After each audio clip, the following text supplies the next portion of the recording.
Due to the graphic nature of this program, listener discretion is advised.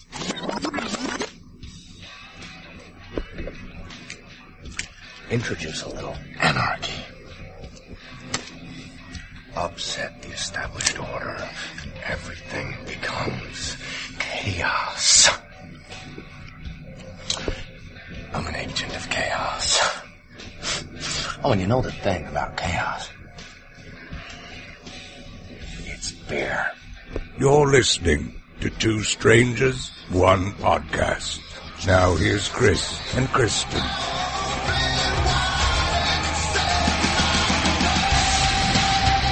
Well, hello and welcome to Two Strangers, One Podcast. I'm Chris. And I'm Kristyn. Welcome back, everyone. Oh, that's my favorite part. Just hello and welcome to Two Strangers. You don't know how many times when I'm testing out the microphones and stuff like that. Hey, hello and welcome to Two Strangers, One Podcast. I just love saying that. That's like your tagline. Yeah, that's my thing. And you do it right the same exact way. Hello! Hello! That's right. Hello! It's the music gets me hyped up. Yeah, that's it. Okay. That must be it. I love hearing my own voice. To himself. So we teased this in the other episode. I don't know what order we're going to play these. So this episode might even come before the episode that we teased it at. Later. So if you want to hear us kind of talk about Magic Mike, and maybe a whole other episode, but you're going to give us the full review. I'm going to actually sit back and shut up and just let you talk for once. That's so weird. I have to put my hands over my mouth. No, you can respond. So ladies and gentlemen, I present to you Kristyn's review of Magic Mike. Well, I'm on the Magic Mike. Best movie. I thought, the plot was going to suck. Mm-hmm. It was actually a pretty good, decent plot. It wasn't, award-winning, but it was decent. No Shakespeare? Yeah, nothing great, but it was actually decent than what I was expecting. Matthew Mcconaughey is hysterical in it. His name's Dallas in it, first of all. Dallas. Spoiler alerts. And he's like the head honcho, the club owner, and, groomed all these men to, do what they do. He's the mentor. Yeah. But I just feel like his character, that's how he is in real life. Whenever he was off screen and, he was, walking on a screen, the screen, you just hear, alright, and then suddenly he showed up. But he did it, 20 times. You're like, here he comes. He played that part. He was hysterical in it. Alright. And then suddenly he'd be there. He's funny in that. But I think that's how he is in real life. Yeah, he seems very, spacey. Yeah, that's carefree. Yeah, laid back. Yeah, that's just how his character was. He's got money. He's got good looks. Hairless. Yeah, probably doesn't have a care in the world. Yeah. Well, the first scene. Okay, so we walk in. It's me, 4 girls, all in our 20s, 26. Mm-hmm. We walk in. There's only 2 other guys. I'm suspecting that they're gay. Yeah, so. Did you look at them? Did you get a good look at them? Or they were just right behind me, and I was like, "Oh, there's guys here," and they kind of walked in together, and then I didn't see them. All right, so you didn't get a good look, but you're just assuming if they're there to see Magic Mike. And it was just those 2. It wasn't a group of, I don't know. And that was, you saw Magic Mike about a week after it opened. It was a Thursday. It opened the Friday before. Yeah, no, I think it was before. Yeah, because it was either Monday or Tuesday. Tuesday, we podcasted Tuesday. Oh, yeah, okay, and you missed Thursday. Okay, so it was even closer to the beginning. Yeah. So it was, 5 days in or something like that? Yeah, it came out Friday or Thursday. Friday, Saturday, Sunday, Monday. Yeah, about... I haven't been in a packed theater like that in a long time. It was packed. We were lucky we got seats with all of us. On a Tuesday? Yeah, Tuesday night. We were and it was at 5 o'clock, 6 o'clock. Maybe it was... No, it was 7:50. Yeah, 7:50. 7. Okay, relax. Yeah, because you were watching your clock and wanted to get the fuck out of here. It really did happen. But yeah, 7:50. Mm-hmm. It was packed, and I'm thinking we're expecting people around our age, 35 and up, of women, just groups of them. So we find ourselves. Oh, I should have went. Totally, you would have cleaned up. And it was so funny. It was actually a really fun experience because I think that's what made the movie better. Mm-hmm. Because throughout the whole movie, screaming, what? They were really in the club. I was expecting them to throw dollar bills. Make it rain. Yeah, right? Just screaming yeah! and take it off. That's what made the movie so much better. Like, was that you just have these women behind you, and we're just dying. Was there any indication that maybe anyone who was there saw this is the second time they were watching a movie or anything like that? I mean, nothing, because nobody, like, spoiled it. Like, okay, alright. It's coming up. No, okay. like, they're like, yeah! And they're all, like, middle-aged. Because, it was hysterical. Like, nerds going to see Avengers. Right. There's guys that said, I already saw it. I had a conversation with a guy because I was wearing, like, a Batman shirt or something like that. And the guy's like, I already saw it twice, and I'm going to go see it again tonight. So I wonder... That's why they make so much money. It's the Defenders. So, but... I didn't have from that what no one appeared to be... But still, Tuesday at 8 o'clock at night. I guess because everybody had off the next day, because it was the 4th. Oh, okay. So maybe, but, I mean, it was crowded. And just the screaming, it made it that much more better. Just a great, funny atmosphere. Like, this one woman behind us, she would have her little side comments here and there. We never did get a good look at her because at the end of the movie, she just, like, bolted out and we're like, damn. She's like, maybe they're gonna show more nakedness. And we're like, alright. And then, like, right at the end, she's talking to her friend. She's like, I got a hot man at home, but he doesn't dance. And we're like, yeah. And like, yeah, that's why you're out here. Like, you got this at 8 o'clock on a Tuesday. Yeah. I'm sure you got this hot man at home. Well, we didn't get a good look at her, so I don't know. Maybe she does. But the first... Have you seen the previews for it? I've seen, like, trailers. I mean, yes. I honestly... Even to this point, other than being a traditional underdog kind of movie, I have no idea what it's about. So the very first scene, you hear Matthew McConaughey. It's a black screen, and you just hear him, which makes it even more better. Like, he's just like, I see a lot of love. Like, he's going over things you can't touch. He's like grabbing his crotch. He's always in these leather pants with, like, the zippers. Like, you can... At one point, he pulls off, like, the ass part. Like, they show a lot Assless of ass. chaps. Yeah. And he's just going over the rules. It's like, you cannot touch. Like, you can look, but you cannot touch. I've seen that commercial. Yeah, so that's, like, the opening, Matt, with him. So it's basically just Channing Tatum's the star of their man show. Mm-hmm. And they have this one guy who was... I mean, they made some good jokes with the strippers, like, just how ridiculous it can be. Mm-hmm. Kevin Nash, I think his name is. The wrestler? Yeah. He's huge. Big Sexy. His nickname is Big Sexy. Oh, okay. He's huge. He's like, there's like, I'm trying to think, like 6 guys, and he's kind of like always in the back. He goes on and performs, his name is Tarzan. So he's always in, like, the Tarzan scene. Like, and he has, like, a knee brace. I think he needs a knee brace in real life because... Like, he's just, like, almost like the beat-up stripper that nobody wants. Oh, like a wash-up? Yeah, like, he's just, like, huge in the back. But he's a hairy guy. He shaved for the movie? He has long hair. Yeah, he has long hair, but hairless. When he wrestles... He's hairless. Wow. All of them are hairless. Oh, okay. All of them are hairless. So he has like one Tarzan scene. He's usually just the background guy. But if you watch like certain scenes, you're like, oh, look at him work. Like they're at the gym and you see him like working on the back while the others are working on dance moves. It's so ridiculous. And he's just huge. All the other guys are like fit. He's like fit. Yeah, he's huge. He was a professional wrestler. And just for you nerds out there, just to let you know, this wasn't Kevin Nash's first movie. He actually played Splinter. Excuse me, not Splinter. He actually played. He played a bunch of stuff. He played Shredder in the first Teenage Mutant Ninja Turtle movies. Oh. Yeah, I'm sorry. He played. Oh no, not part 1. Excuse me. Shredder. Part 2 or 3 when it was like Super Shredder when Shredder got all hulked out. Oh, like Shredder takes a potion or whatever, makes him more muscular, and that's Kevin Nash. So let's nerd it up just a little bit while you're talking about men in their underwear.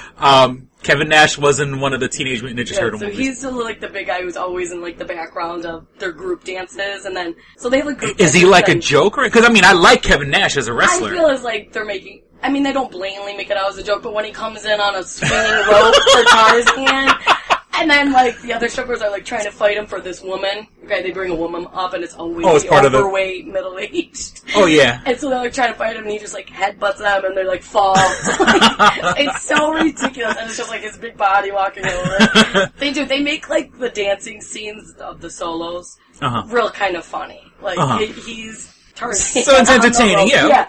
No, it actually was more funnier than what I thought it was going to be. I thought it was just going to be like, ooh, look at the dances and hot bots. They did have some good jokes in there. So he cracked me up throughout the whole thing. He's just this big guy in the back of all the, can barely move for the dances. They just throw him in the back. Channing Tatum. That white boy can dance. He has a little bit of swagger. He kind of, because I mean, I know him from like the G.I. Joe movies and 21 Jump Street. He seems like. Have you ever like saw Step Up? I think that was one of his big. Okay. Big, no, I never saw Step Up. That was like his hip hop dancing and that. Oh, okay. And he can actually like really do it, and he had his little solos out there. So he's doing like hip hop dancing, basically. Oh, okay. And I think he had like cami pants on and camouflage pants, and then what is it like the lead vest? Oh, like a flak jacket kind of. Homeboy was looking good. Okay. Homeboy can dance. So he's like the center, like the main star. And then they got these other guys. They didn't go too much. I can never say his last name. It's like Manganiello, some Guinea last name. He's, I guess, known for True Blood. If anybody ever watches it, he's like a werewolf in it, I believe. He's just huge. Okay. He's just a big jack guy. So he's just known on it as like Big Dick so-and-so. And you never get to see it, but you see him in one scene, he's like pumping it up, and you just see it like out of the corner.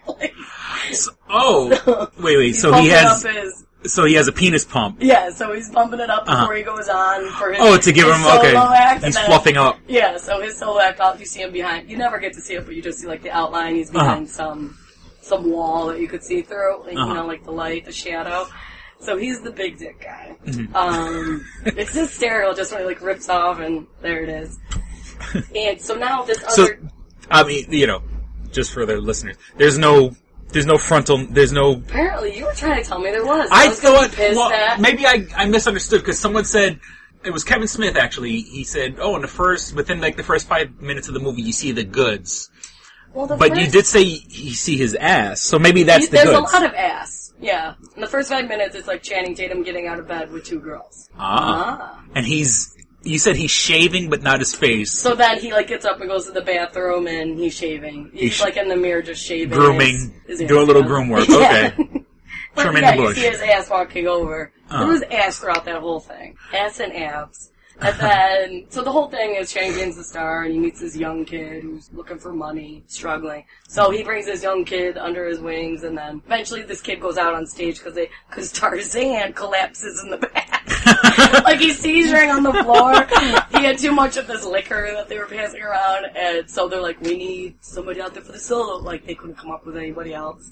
So then he pushes his kid out, and it's so awkward. The kid gets his big break. But he's like, it's the most awkward scene because he doesn't know how to strip. So he's literally just taking off his pants like you would normally do, taking off one shoe at a time, another shoe. No showmanship. Yeah, just like out there, just like, okay. Like it was so awkward. And then so he basically, the whole thing is he's taken under, he's going to be the new Magic Mike. Yeah,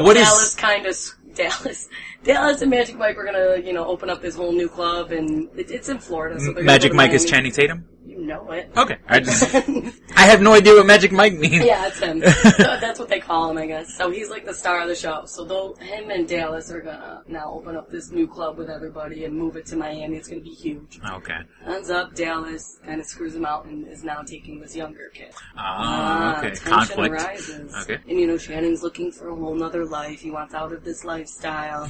Bada bing, bada boom. And then the other kid, it's like Alex Pettyfer. I guess he was in that movie, I Am Pedophile. I Am Number 4 or something. Oh, okay. Yeah, I never saw that movie, but it looks like I would probably like it. Yeah, it's like one of those science fiction. It's that kid. I guess it was his big break then, but he's in it, and he's the young kid, and he gets involved with drugs, like ecstasy and all this stuff, and there's one scene, I could not stop laughing. So, Magic Mike, Channing Tatum, and this young guy, now they're going to go do this gig at a sorority house. Okay, they're dressed as cops, Go in, they're dancing. So now this is during the time when young little Magic Mike is first getting into, not young Magic Mike, but Alex, whatever his name is. Okay, the up-and-comer. Yeah, the up-and-comer. He's getting into ecstasy, and the DJ that they had, sells it. So he's like, do you want in on it? You're starting to make money. Let's sell some drugs. So unbeknownst to Channing, he's doing all this drugs on the side. So I guess he brought the drugs to the whole sorority, making money there. So they end up, the two of them are just now stripped down, thong, have like the little belt around them with the dollar bills jamming. Okay. They're in the costume still. So they're dancing, and the boys at this party are in the other room, like pissed off at these girls, at these strippers. So they're coming over because they find out that that Alex guy gave the one girl ecstasy. So like, you gave my girlfriend ecstasy, punches him. So now there's a fight. So now they're fighting these guys in thongs. Yes, it is the best fight scene you'll ever see. It's Channing Tatum, this guy Alex, fighting in their thongs. This group of like fraternity brothers. They're just, and you just see like their butts, like the nightsticks, and they're like, and like they're holding their own in the fight. Yeah, like they're holding, and then they're like, we gotta get out of here, and then they leave. Like, it's one of the best fight scenes you'll ever see. Now, where is he keeping the ecstasy if he's just wearing a thong? Okay, so he brought a book bag, but you see him put it in like his, the belt that I don't know, the duty belt, the utility belt. Yeah, that, and you just see like it in a bag, just like sticking out, and you're like, what the hell? Like, I guess he's into drugs now. Like, it was never really explained. But there's orgies that go on. Orgies? Yeah. I'm trying to think this one scene. This is how he got it. Because you said he wakes up with two chicks. That's in the beginning. Tatum is like, he always has this one hookup girl. And she's into threesomes. You find out later, she's like, I love, any woman you bring home. Like, so he just basically calls her for booty calls, and then if he picks up another girl, they all have fun. Okay. So, but that's how Alex gets involved in the drugs to begin with, is he's at a party at Dallas's. Now, you see Dallas's, like, they're all in Matthew McConaughey's house, Dallas, and you see, it's called like a bust, like it's just a head. Oh, okay, like a little statue. Okay, it's Matthew McConaughey's head. I was dying. You see this. Because he's so egotistical, he had a statue of his own head. You hear like Dallas talking, but you see like this bust, and you're like, oh my god, that is awesome. They need to sell that on eBay or something. And then there's women would buy that in a heartbeat. He's talking. Does it? Because I know he's usually wearing a cowboy hat. Does the bust have a cowboy hat on? No. Okay. But behind, like, he's talking about how, everything's going good with this club. We're going to branch out now to Miami. So it's having this all big meeting party. Okay. And behind him is this huge portrait cowboy hat of him with a cowboy hat and this huge snake. And his arms just up in the air. It is so ridiculous. So it's a painting with him. Yeah. Like a serious painting. Yeah. And he's just talking to everybody. You see this, you're like, what? Because you catch glimpses of it, then finally, like, at the end of his speech, it kind of pans out, and you can see the full shot, and you're like, oh my god. Is he in a thong, or is the character... I think he was in his leather chaps. Usual leather chaps. He wore those things throughout the whole movie. But it was actually a funny movie. But at that party is where Alex starts to get into drugs because he sees this. There's like this one girl just randomly. I don't even know who plays her. She's just randomly like on a table rolling around, and people are just sitting around. Like, it's real awkward.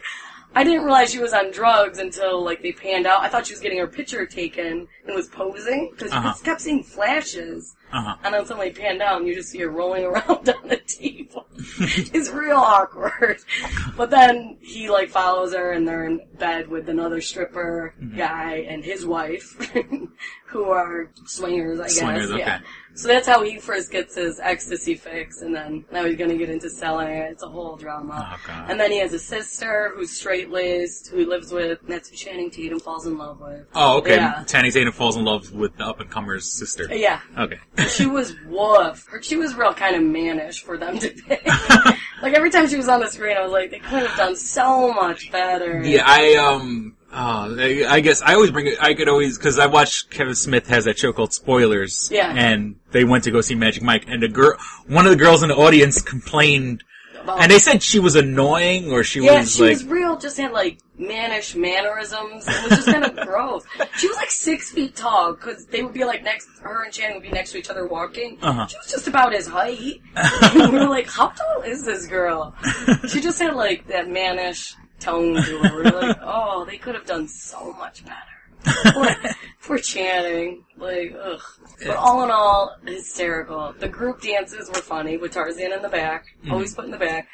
At the end of it, some drama with who's going to go to Miami. Like, Channing Tatum's, thinking about should I stay, that whole thing. I won't spoil it for anyone.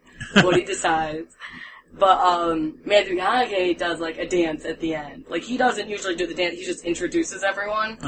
So he does. All of a sudden, if it goes to him, he's in a full-on split in front of these women. Like it's a back shot too, so you have his ass, and they're just throwing dollar bills at him.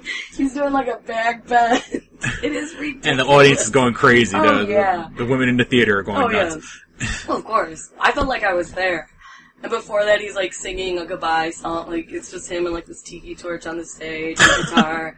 And he has this whole song, like, goodbye. I forget where they are in Florida. Well, remember, he got, he has a ridiculous character. He was busted in real life for being, like, nude and someone... Yeah, he broke into someone's house playing bongos in someone's house. That's what I'm saying. Like, this was really him on stage. Hairless, all of them. I don't know how they did it. No hair. Yeah, Kevin Nash, when he was a wrestler, because he was originally... I could see him being hairy. He had facial hair and... Yeah, originally he was his wrestling name was called Diesel. It was just Diesel. And then when he left the company, then he joined this other company, WCW, and he went under his regular name, Kevin Nash. But they always had nicknames. So he was Big Sexy, you know...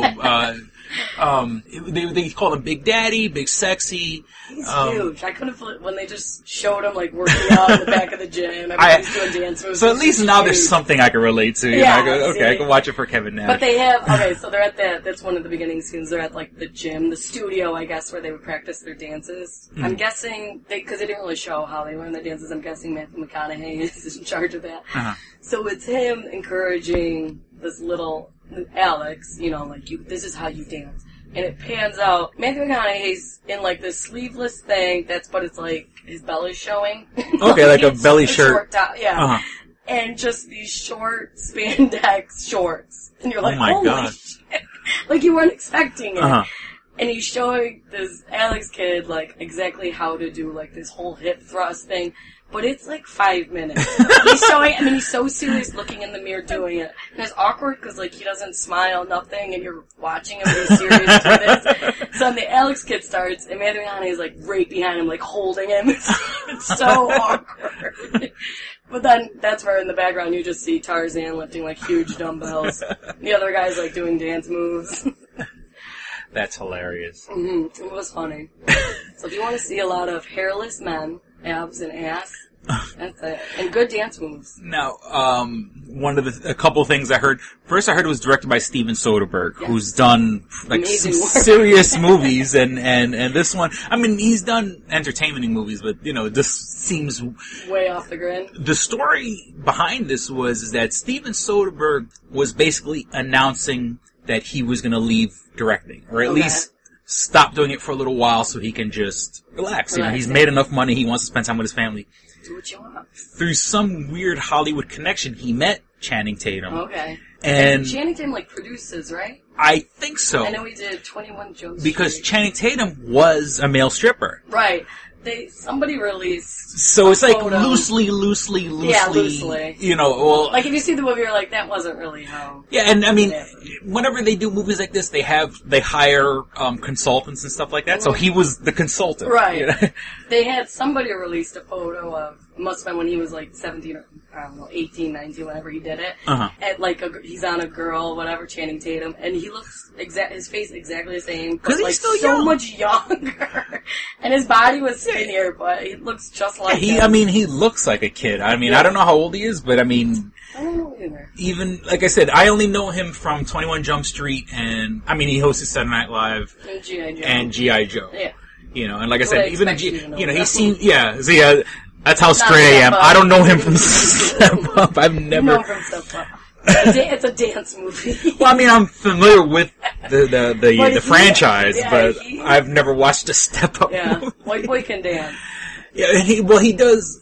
There's those white guys that he talks like he hangs out with a lot of black guys. Yeah. Or he talks, cause you know, like you see, like there's a bunch of black guys and there's that one white guy. There's like the token white guy who, when he talks like a homeboy and he talks.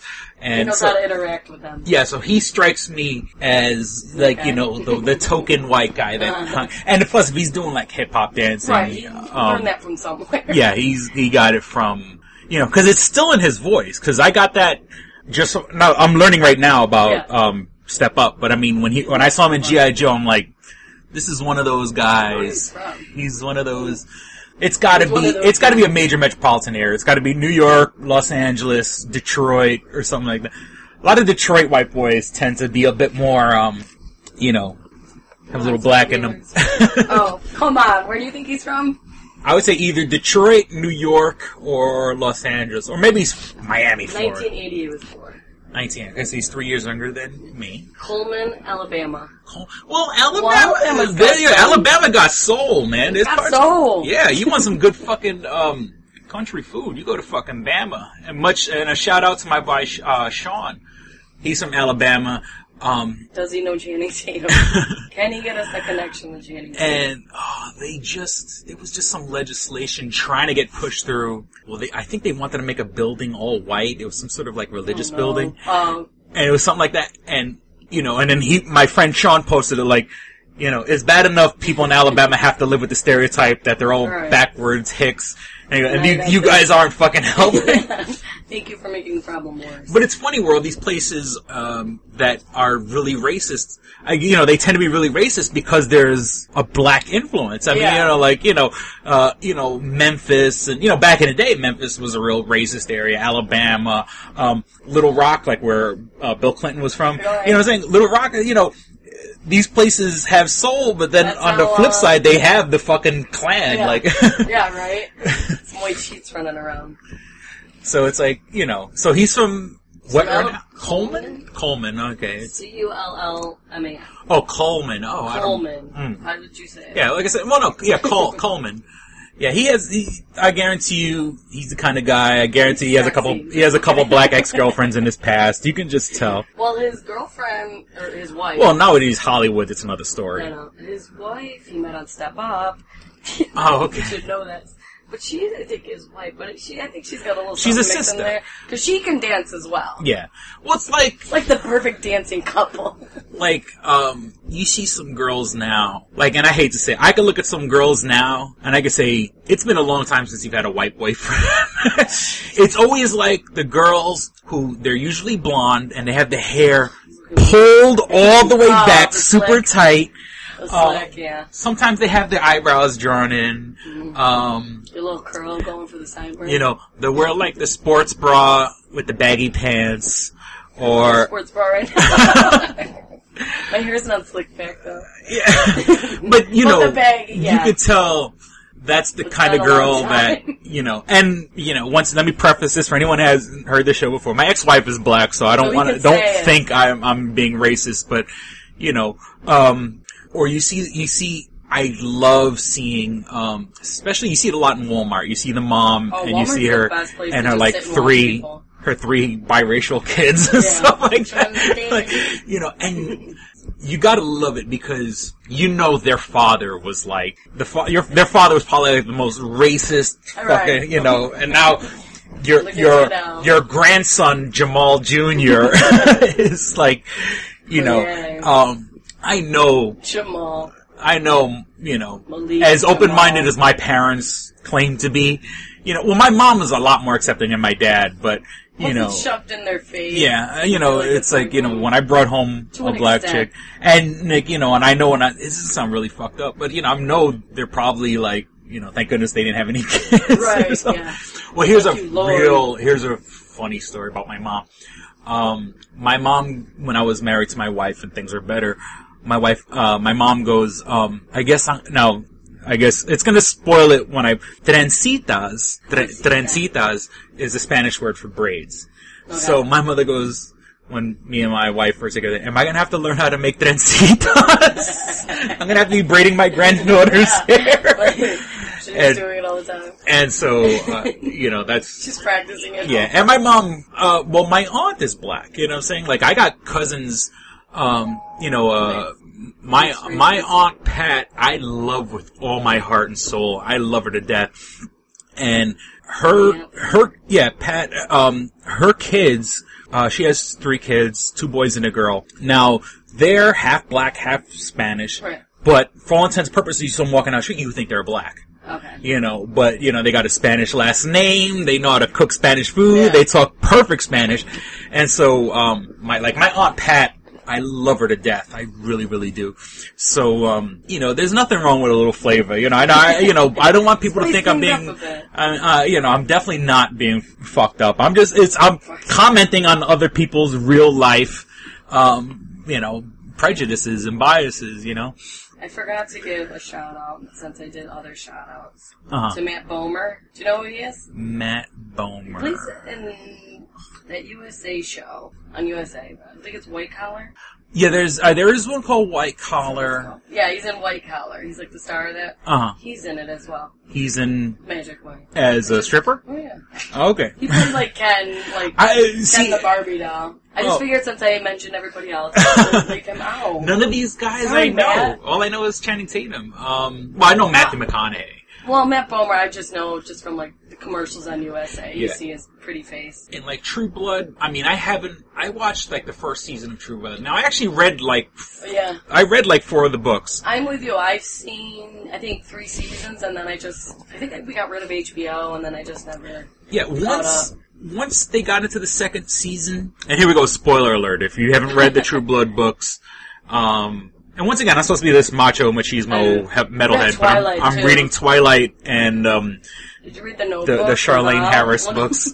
Anything Nicholas Sparks? No 50 Shades of Grey. But I heard samples of it, and like I said, it sounds like utter fucking trash. Not that Charlaine Harris is the true woman who wrote True Blood, all those books. She's a what's the right word? She's a hefty woman. At least Stephenie Meyer, the writer of the Twilight book, she's cute. Is she? Oh yeah, I feel like I saw her years ago. Yeah, she's in the first movie. She's in the diner. And then, really? as soon as it goes into the diner, you see her going, "Can I have some apple pie, please?" or something like that. She's in the first. Cameo. She might be in the other movies, but I just remember that, and she's on the inside cover. What I'm saying is, it's great that you know this trivia about the Stephenie Meyer is a good-looking woman. And when I read these, in the movie, right? What was that? You know she's in the movie. Yeah, she's in the movie. Because she's a good-looking woman. When I quote unquote see these romance novels, and the person who wrote them is Jabba the Hutt, I know about romance. No, you're making up for the life you didn't fucking. Yeah, this is how you want things to be. Well, then again, I'm the last. I wish I had her numbers. You know what I'm saying? On my book, my book. But at least I admit my book is nerd. Nerd City. It's nerd fantasy. Fantasy nerd fulfillment. Erotica. Now, also the picture on the back of that book. Twilight or no, the picture on my book. I had the gastric bypass surgery in 2006, and I wrote that book in 2007. So I was nice and skinny when I wrote that book. So you should have photoshopped it, totally morphed it into somebody who doesn't even look like you, just for fun. And the picture on the cover, the picture on the back cover of my book, is the most favorite photo of myself, and I pretty much use it all over the place, and I'm a lot slimmer in that picture. And I think I look good in that picture. I use it for everything. It's on my eBay page. It's on my Facebook page. And, but when I look at Charlaine Harris, you know what I'm saying? Woof. And a guy wrote 50 Shades of Grey. No, or girl? It's a girl? Oh, okay. I don't know her name. Off the top what was he just say? Oh no, Sparks. Oh no, that's Nicholas a guy. Sparks Nicholas Sparks wrote The Notebook. Was The Notebook about the love stories? No, I never read any of his books, but from what I understand, the person who wrote 50 Shades of Grey is also an old, heavy. Yeah, I don't think she's anything special. It shouldn't. I guess it shouldn't. She just wanted to write a book, and it shouldn't. And I'm shooting myself in the foot because I'm the last person to be throwing rocks at first of all fat people, and then writers your appearance has anything to do with your writing ability. But so here we go. Major spoilers for people who haven't read the True Blood books. In book 2, Lafayette gets killed. There's a whole mystery about Lafayette, and Lafayette's the flamboyant black guy, drug dealer. Now, I guess his character was so popular they brought him back in the first season that they didn't kill him off. No, I think I didn't end up watching others later on, but they do something with him, I think. Yeah, no, the exactly. whole season, there's a whole subplot about him getting kidnapped, and he's in someone's basement, and it's... I saw it so long ago. Yeah, and when it first came out. Once I saw that, I'm like, fuck this. I can't, don't get me wrong, it's great seeing... He's still on the show. He's still on it. Yeah. He should have been dead in the beginning of book 2, and... He's the man, though. What was that? He's the man. I liked his I know character. he's an interesting character, but the major plot line is that he dies in book 2. Sorry, Chris. And, sorry they changed it up. Yeah, they shouldn't. They Twilight. should stick to the... And Alan Ball, the same guy who gave us American Beauty, he gave us 6 Feet Deep on another HBO series. Is it 6 Feet Deep? 6 Feet Under? 6 Feet Under. 6 Feet Under, excuse me. Yeah. 6 Feet Deep is something else. And, Porn site. he has 6 Feet Deep. he has a tendency of making everything, like, he loves piling drama on top of the drama on top of drama. And it's just like, I know some people have that kind of life, but, what I'm saying? It's like he's trying too hard to keep throwing conflict at the main character. And, now, Anna Paquin? Goddamn. She, I guess, used to, still is, bisexual. So she went She's a lesbian spree there. I don't know who she was with, but she admitted it to whatever magazine. She's bisexual. I can only imagine what she does with that gap in her teeth. Yeah, I know, right? What kind of shit can you do with that? Spitting through. What's up, Doc? She's pregnant. She was dating. They're married now. They're married. The Stephen Meyer. William. No, not William. Was it Vampire Bill? Bill. Well, yeah, William. Yeah, they're married, I believe. Yeah, and they have a baby I think coming. It might have been. I don't know. I think I caught the beginning of season 3. Like, there's a nude scene with her. I mean, I saw it so long ago. She has a nice body on her. And I think she even got that gap fixed because. Did she?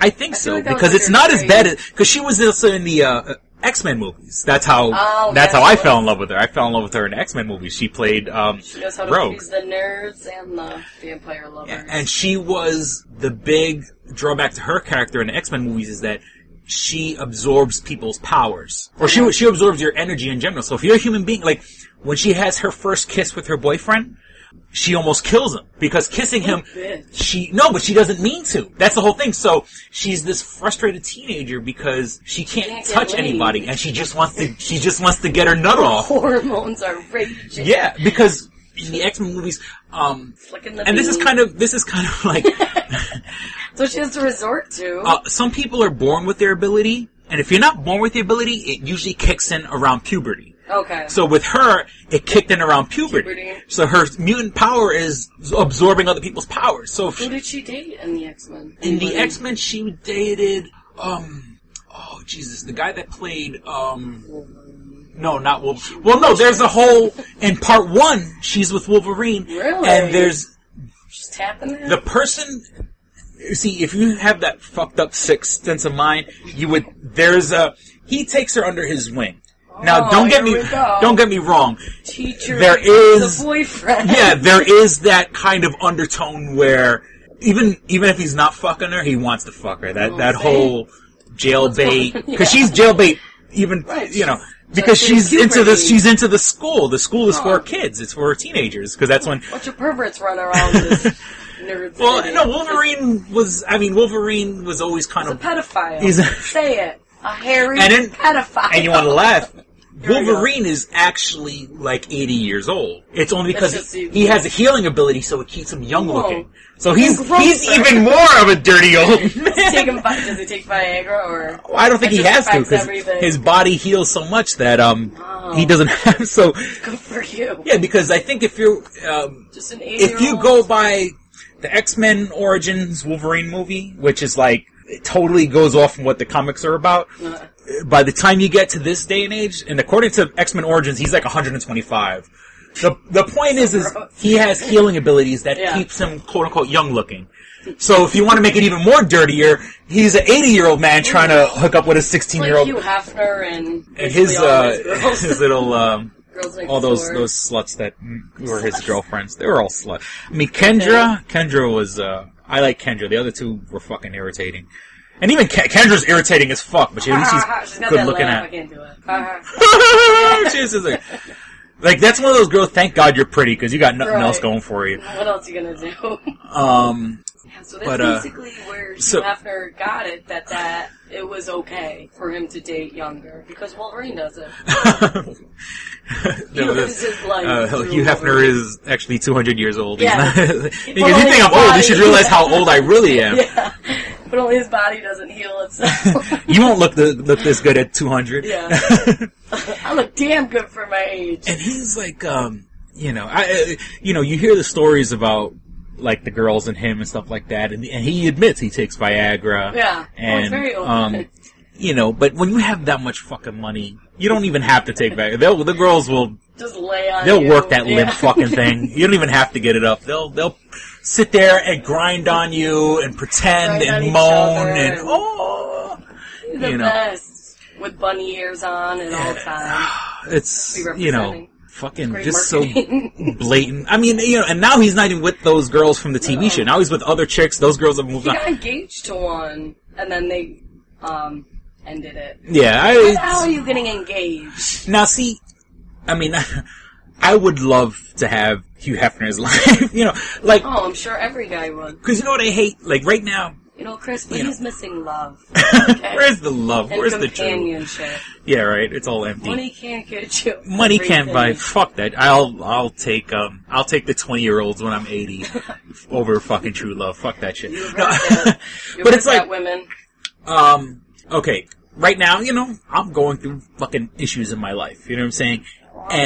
And someone goes to give me advice. Oh no, you got to do this. And I look at them and I go, you got your own fucking problems. Right. You know what I'm saying? Who the fuck are you to give me advice? Because your life is, if not more fucked up. You know what I'm saying? Just because you carry it better doesn't mean, your life isn't fucked up. Now, if Hugh Hefner gave me advice, I will follow it to the fucking... Yeah, you should write an advice book. Oh, we got from here to there. He has, well, I don't know if he has an autobiography, but he has... He probably has. He has, there is a book that I think, he told his stories to someone and they wrote it down. I forgot the name of it. And I haven't had a chance to read it. Because he probably couldn't write or use a computer because he doesn't know how. He doesn't have to know how. 5 years old. Yeah, but nowadays... Looking like an 80-year-old man. Well, nowadays, they get... shit. I've told so many stories about my life as it is. Someone can listen to this podcast and write a biography on me. You know what I'm saying? Like, it's... We'll do it. We'll do it. That's it. I'm an aspiring writer. Someone told me, I want you to write a biography on me, and I sat down and interviewed them a bunch of times. Like, I could write a Kristyn biography, I mean, that'd be... I talk too much. I don't know that much about you, but, It would be beautiful. That's whenever you hear, like, unauthorized biographies and stuff like that. Right. Someone right now could listen to these podcasts and write an unauthorized biography on me. Well, I think that stupid guy, you'll love this little tidbit of info. Uh-huh. That, what's his name? Chris, who was married to Kim Kardashian. Now he wants to tell his side, and so it's going to be an unauthorized, basically, scoop on Kim. Oh, God. But, like, who knows how much is true? Like, he's just being stupid. Yeah. I mean, when you see, like, these jilted lover books, I mean... Like, get over it, man. They're gonna make, and there's always gonna be some sort of, like, revelation, like, find out what he says in his book, and it's gonna be, it's probably gonna be something that's way trumped up, or something that's not important, but people will make a big... Knew. Oh my God, Like the cameras follow her everywhere. She just woke up and, and... She didn't wear makeup to bed. Can you guys believe it? She was jogging all day and wanted me to eat her coochie or something. Yeah. What kind of crazy shit is that? I'm taller than her. Crazy.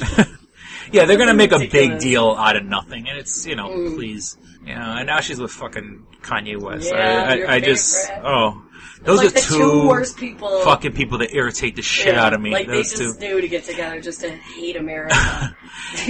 Like, right now, my tax return came in. I got a couple bucks on me now, doing a little retail therapy. I bought this game called Saints Row for the PlayStation 3. And Kanye West is on it? And what happened was Saints Row is sort of like a Grand Theft Auto, that style of game, but it tries to be a little more extreme. Now, there's a part where you're in this mission and you're shooting all these people, and they play a Kanye West song. What song?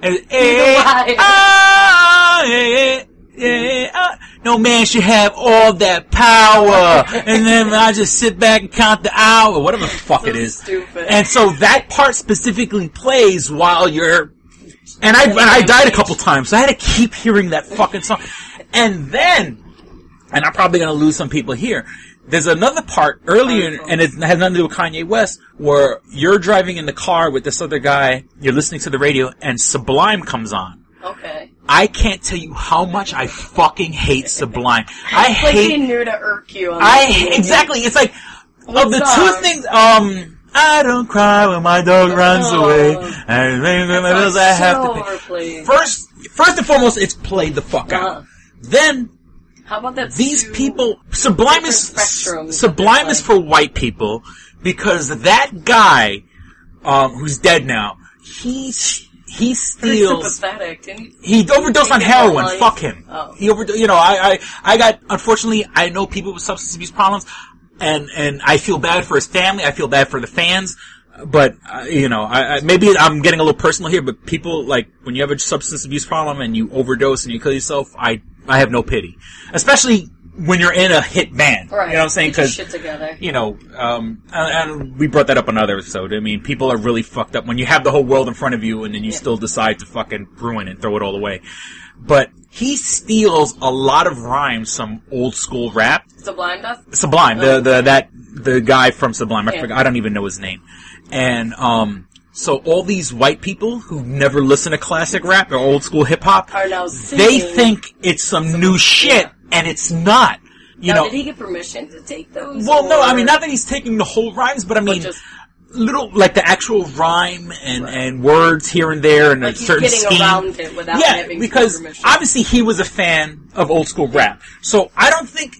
I'll even give him the benefit of the doubt, saying not that he's stealing; it's almost like a homage. Okay. You know what I'm saying? Like you know, and rappers do that all the time. You know, they'll take an old school rhyme, kind of put a little twist on it, and it's sort of like you're giving props to the person who originally wrote it. But white people who don't know old school hip hop think no. But I'm just saying is that they don't. You know, first of all, young people and white people who just don't know this, who, you know, they're either too young or too white to know that a lot of his rhymes. And trust me, I could sit here and fucking. We'll do that. I could find like the old school songs and play them for you. Shit that came out in 82, 83 that he put in his songs, and people are thinking it's something original, and it's not.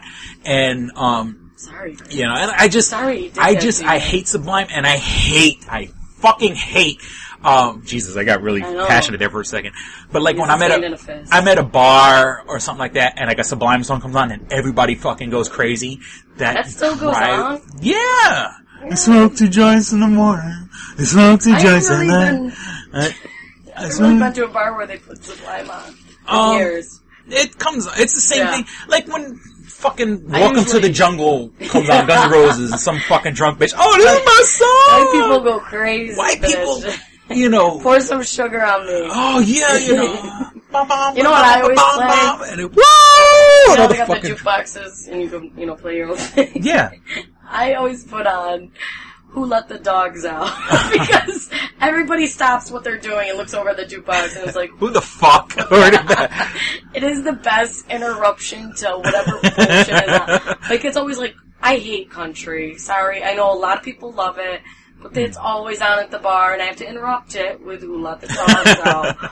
Or like, some Irish song that nobody knows, and it's like, one person knows it, and so I have to interrupt it and say we're going to take a step back. And Who Let the Dogs Out? See, that's when you know you're in a white bar when they're playing like country. Because the bars I hang out in, or I've hung out in when I was a drinker, didn't really have country. You know what I'm saying? Yeah, but like up here, I can see that happening. Like there's country, or some other bars I've been to will have like heavy metal, Metallica, and then it's like, you play 20 songs in a row, I have to step in. It's okay every now and then, a little mental mindfuck. What the hell is that?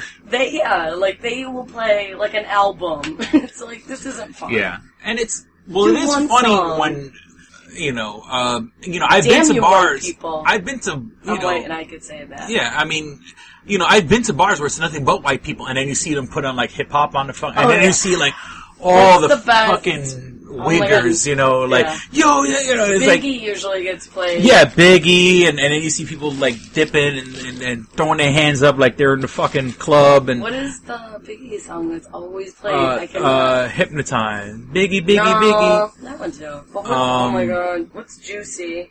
Juicy. How does it go? Jesus Christ. And see, that's another one, is that people who go, and this you get more, I mean, from my friends, because my friends are hip-hop, well, Biggie was the best MC ever. And it's like, not, you know what I'm saying? I mean, he was good, he was entertaining, but I wouldn't say the best, They just found the killer, didn't they? Wow, for Tupac. Oh, okay. Some guy confessed, I guess, in jail. Oh, His shit. name's like James Jimmy Henchman. He Wow. confessed the Tupac one. I did. read that like weeks ago. So I did not know that. I thought... I don't even know if there was a follow-up. But yeah, I guess he confessed. I'm not sure. Yeah, I mean, I read that a while ago. Shit. I mean, Biggie... The only thing Biggie had was confidence. You know what I'm saying? Like, maybe there is the quote-unquote swagger or whatever, but... you know what I'm saying? Lyrically, shit, and I hate to say this, and this may people, Eminem is better than fucking Biggie, at the very least. Now I'm making a comeback. I mean, being East Detroit. Coast, being East Coast, Nas, I mean, I know this is, and it's weird coming from a guy like me because I don't listen to hip-hop, but when I hear Nas' shit blows my fucking head back. And I'm not a Nas fan, you know what I'm saying? That's gonna sound weird coming from a guy who's not into hip-hop. What about Kanye's shit? I fucking hate Kanye. You know who Kanye is? You want to piss Chris off? Just bring up fuck. I hate Kanye West so fucking much. I tweeted him just to say... Fuck you. I tweeted Kanye West, and of course he gets probably fucking 50,000 tweets a moment, but like, I tweeted him you have Stop already. Yeah, you know who Kanye West is?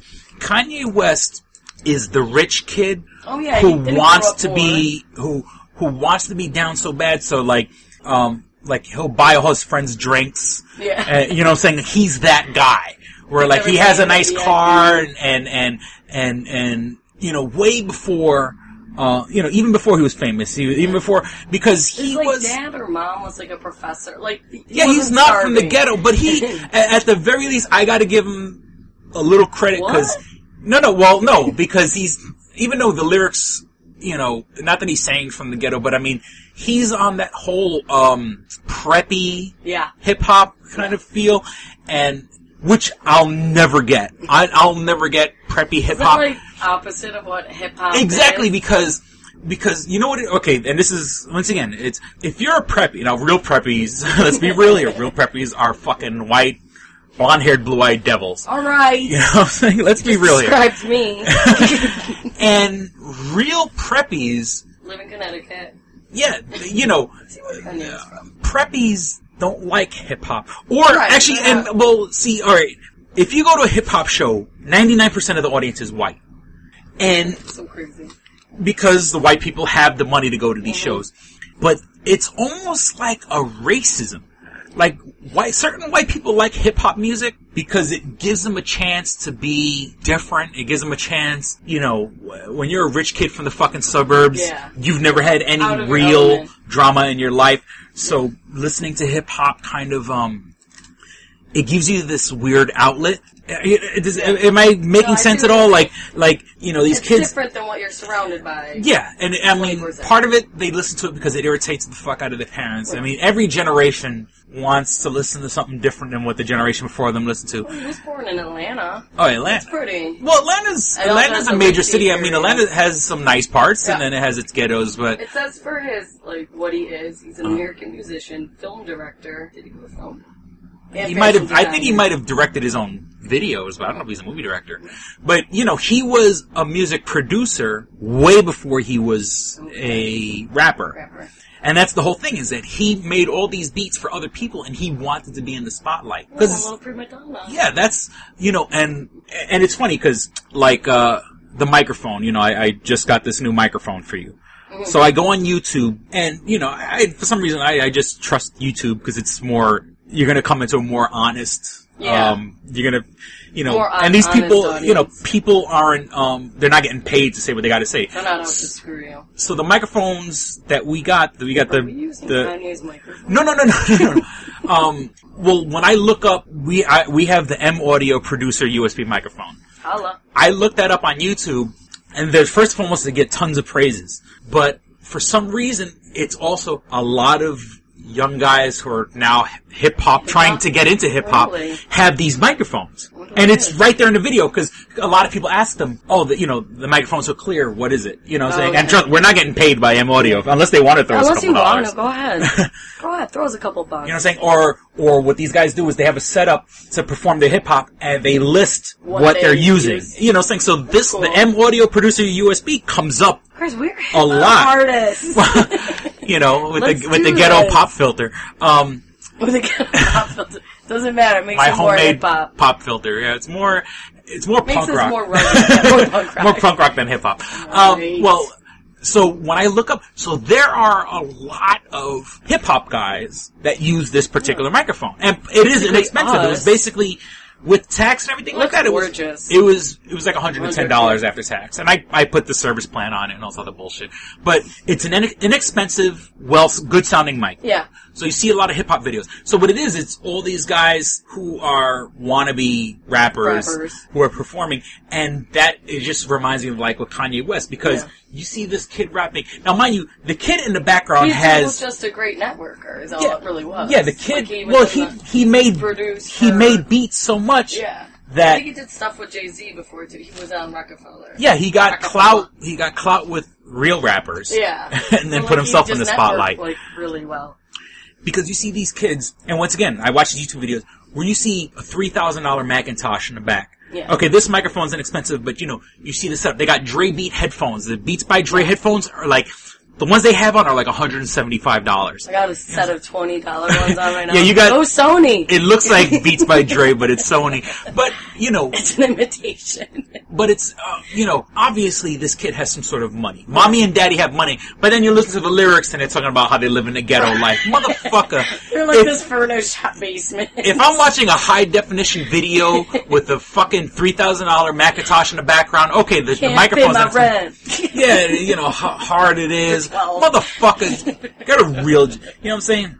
Work for 15 years and get everything that you had fucking taken away from you. Then fucking come and cry to me about how fucking hard you have it. You know what I'm saying? Feed your fucking children and fucking, then talk to me about fucking hard times. Rant. Yeah, it's just, like... You haven't experienced anything yet. And it's like the kids. And you see the background, it's like a suburban house, and it's like, Their parents come down and are like, Michael, what are you doing? It's time for dinner. Let's go. No, I'm fucking I'm rapping. What I say about coming down when the red light's on? I'm MC Joe Skittles, yo! Instead of call me that in front of the camera. Joe Skittles on the mic. Joseph, come upstairs. Josie. Joe Skittles. Yeah. Joseph, come upstairs now. God damn it. Can't you see when I'm on, when the light is on, bitch? Don't fucking interrupt me. Real fucking Malibu's Little Splendid type shit. Yes. Great movie. And it just... and Kanye West strikes me as one of those. He's just like, he never had a hard day in his life. Right. And then you want to rap. And even from the stories that I have heard about him, he's like, he's like this spoiled, he wants everyone's attention so bad. He's that kid, please accept me.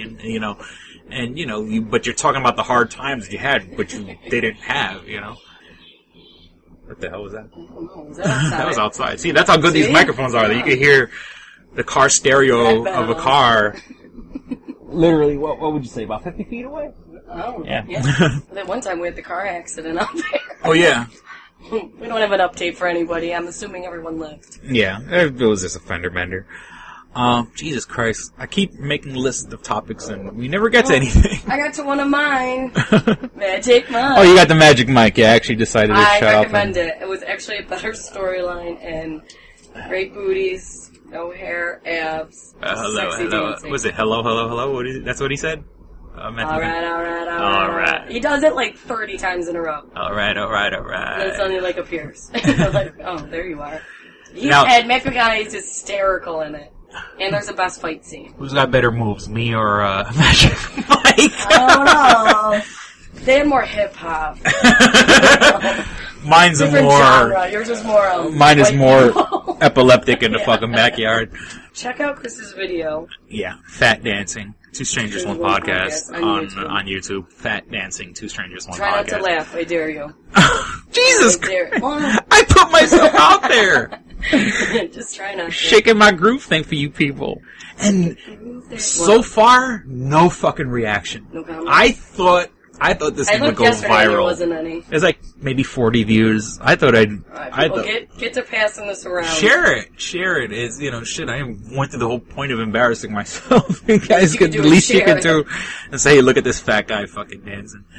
I guess it's time to pay the bills. Please visit www.doublejackpot.us. There you'll find links to my book, Double Jackpot. Coming soon, my second book, Odd I See, A Tale from the Road. I don't want to jinx it, but I'm talking to an agent right now, and we're working on getting things done. So I don't know, maybe, hopefully, I mean, my big, because I kind of finished the second book. I mean, I'd be, ready. Throw me a check, I'll finish. I mean, well, it's finished. It just needs editing.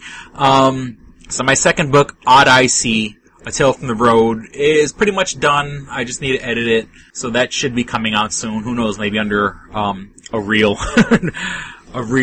publisher. But right now, you can buy Double Jackpot. It's kind of like my mainstream book. I've gotten a lot of good response from it. You can read like the first 10 pages on the website, www.doublejackpot.us. And even if you don't want to buy anything, there's a link to I wrote a Big Bang Theory script. And I actually have a second script that I'm like 3/4 of the way through with, and I'm going to put that up soon. And I think it stays in like theme with the show and stuff like that. Like I keep the same tone of the show. So if you want free, I got free for you. It's a script for Big Bang Theory. I'm a big fan of that show. There's links to my eBay page, to support the show. This shit ain't cheap. We got microphones to buy and everything and bandwidth to pay for. What are these called? The pop filters. Yeah, we got real pop filters to buy. To get real pop filters. And, so you could visit, and if you happen to visit, eBay, my, eBay handle is XLNYC, as in extra large New York City. I'm selling comic books. I'm selling heavy metal memorabilia. I'm selling video games. I have a couple horror movies, some comedies. There's a little bit of everything. If you don't even if it's something you don't want, just buy it. The money goes to the show. Buy it, give it to somebody else. It's and as of right now, I still have 100% rating. I have like 150 sales and still 100% rating. So, that's pretty good, All right. All right. Oh my God. You just have to see it just to see Matthew McConaughey in it. Because he was hysterical. I'll see it. You'll see it. It's a new dance moves. You can follow us on Facebook at facebook.com/Two Strangers One Podcast. Please like the page, hover over the like button, and make sure it's clicked to say show in newsfeed. Share with friends. Yeah, share it. Put us on your Facebook. I mean, if you like us, the best thing you can do is just share us, tell your friends to listen to us because, it's expensive to advertise. Let me see. That's pretty much it on the whole website stuff. www.doublejackpot.us. What is it? www.doublejackpot.us. You have to drill it into people's minds. We certainly hope that you've enjoyed listening to the show as much fun as we had making it. Once again, I'm Chris. And I'm Kristyn. Don't be a stranger. See ya. Bye. All right, here we go, man. Go ahead. You want to read Double Jackpot. What is it? It is a self-published book by Christopher Cologne. Chris Cologne? Smells good to me. But look at her. That broke that fucking cold little exterior. He's like, hee. But it is spelled Colon. Him punny. But Double Jackpot is a book about a comic book artist, Eric, who is in a loveless relationship with a materialistic I feel you, Eric. Lynette. Oh, fucking. Are you sure I didn't write this? Sounds hauntingly familiar. He starts cheating on his girlfriend with a more creatively creatively supportive woman, Nadia. Well, I got to meet her. Where's the Nadia? There's your summer girlfriend. Summer Nadia is Nadia. Nadia? Yeah, I think Nadia spelled with an A. All right. Both Lynette and Nadia play the double jackpot, the largest payout in lotto history, much like the recent Powerball. Both girls play his birth date as the winning numbers. Eric is now stuck between two of the country's richest women. Who will he choose? It's not that simple. This is a clever fucking idea, Yeah, it man. is. Look at her, fucking. She's impressed. I am. She got some summer reading. Christopher Cologne smells real lovely with an original idea. This is. I've never heard this before. I haven't either.